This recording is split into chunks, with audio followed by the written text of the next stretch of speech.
Hi guys, so today is Wednesday, September 27 and it's already 7:10 p.m. Kakatapos lang namin umattend ng mass. Kasama ko si Beb, si Tony, tsaka si Ate Elat kanina. Tapos kakatapos lang namin pumunta ng Adoration Chapel. And ito na nga, meron tayong guest for tonight's podcast. So, say hi. Hello everyone, good evening and good day. Introduce yourself. I am Anthony Pangilinan. I am a media missionary for Mission Studios. Yo. Grabe. So may sinasabi ka kanina pagkatapos natin pumunta ng Adoration Chapel. Yun lang, parang as I was saying, I'm so thankful. Yung parang it's just yung gratefulness mo kasi you thank the Lord na despite everything, ramdam mo pa rin yung pagmamahal niya through your family, through your friends, and most especially, yung love na naramdaman mo, something personal siya. Yun. Yan, ang ganda nun, grabe. Hindi, ang ganda, nakarelate kasi ako nung sinabi mo ang bait ni Lord. Kasi yung na-realize ko nung nandun tayo sa Adoration Chapel. Yung, di ba sabi nga dun sa prayer ni Ezra, sa reading for the day, na, siya, unworthy, nafe-feel niya na unworthy siya, pero still, grateful siya sa goodness ng Panginoon sa kanya. Tapos na-realize ko, kasi nung nakatingin tayo kay Lord, parang sinasabi niya sa akin, open your heart. Tara. Okay, bili lang kami ng pagkain. Naglalakad pala kami papuntang Mission House. So, sabi niya sa akin, open your hands. When you open your hands, you are ready to receive God's greatness in your life. Of course, hindi lang, minsan naman kasi, di ba, pag galit tayo, kino-close natin yung hands natin. Pag hurt tayo, parang alangan tayo na anong tawag dito? Yung receive si Lord. Pero still, we receive God's greatness. Pero pag open yung hands mo, aware ka of His blessing sa'yo. Of His love sa'yo. Ayan, yan. Ikaw, ano masabi mo? Yun lang, as I was praying kanina, parang teary-eye ako kasi parang iba yung joy na mga nararamdaman mo kasi nagpa-flashback yung mga beautiful and even the sad memories mo. Pero after all that flashback moments, parang grateful ka kasi nalagpasan mo yung mga challenges, and grateful ka kasi yung family mo nagiging okay kasi you're continue serving God. Parang yun. Grabe, no? Parang minsan nga, kahit wala kang ginagawa, still si Lord nandyan. At grabe yung greatness na binibigay niya sa buhay natin. What more kung meron kang ino-offer sa Kanya? Yes. Mas nagkakaroon din minsan ng kabuluhan lahat. Ito, meron din tayong isang kasama dito, si Beb. Beb, wala siyang masabi. May masasabi ka ba?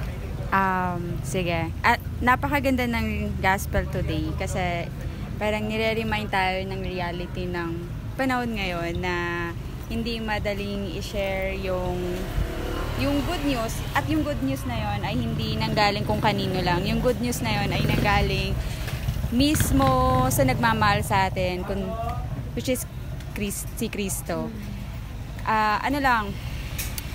I think pag nandun ka na sa sitwasyon na hindi ka tatanggapin dun sa isang area or something na you want to share Jesus, tapos sasabihin na, ay sorry, medyo alam na namin yan or hindi kami interesado sa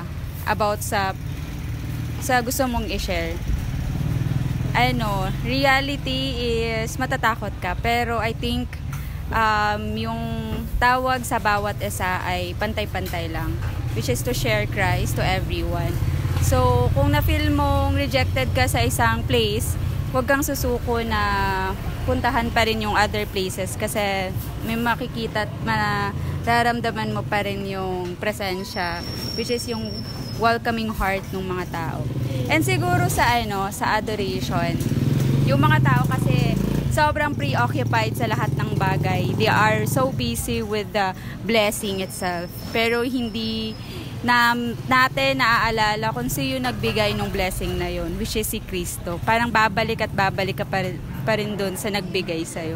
So, mas magandang nasa prayerful moment tayo, especially kung busy at preoccupied tayo. I think yun yung parang minsay or gist ng Diyos ngayon sa akin.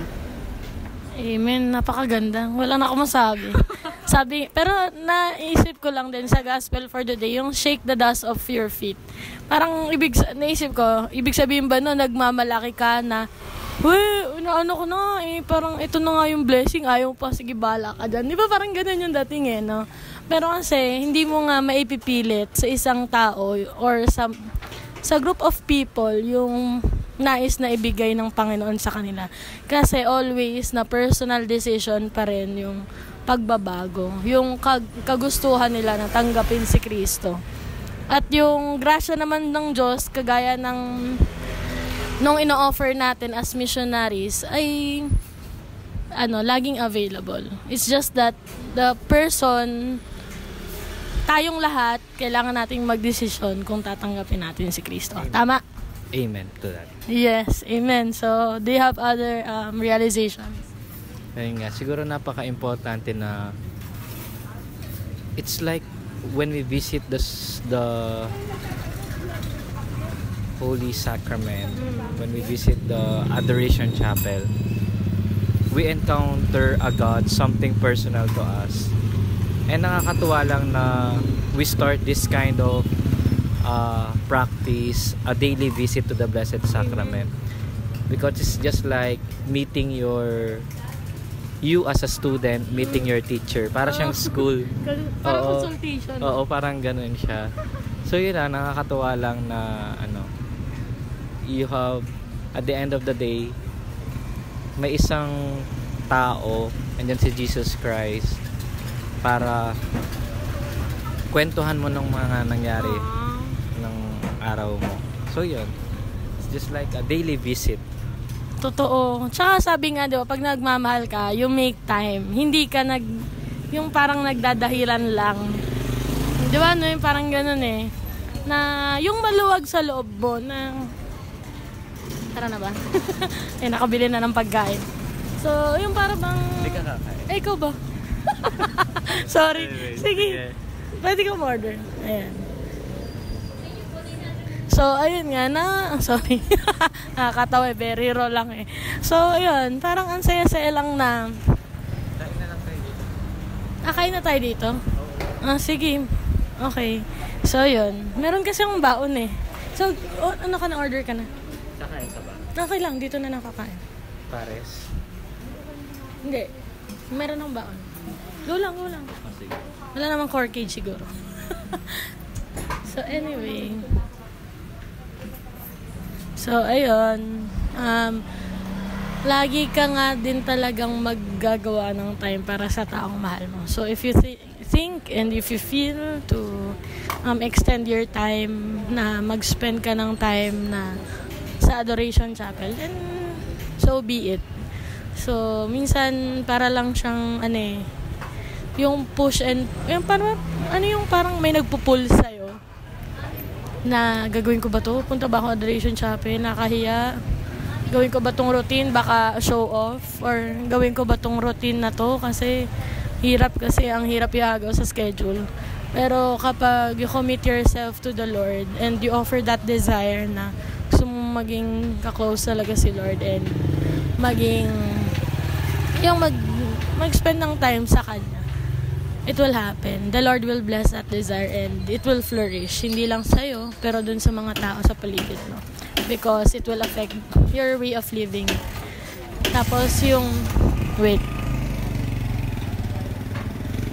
as you strive to get to know more the Lord, as you strive to get to know the Lord more, you also know yourself more. Sabi nga ni Saint Augustine, noverim me, noverim te. As I know myself, I know the Lord.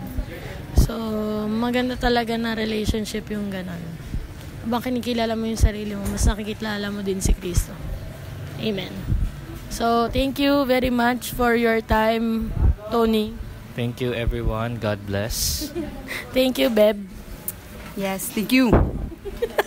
So, ayan, we hope na you enjoyed our company. So, see you on our next podcast. See you talaga. Let's go. God bless.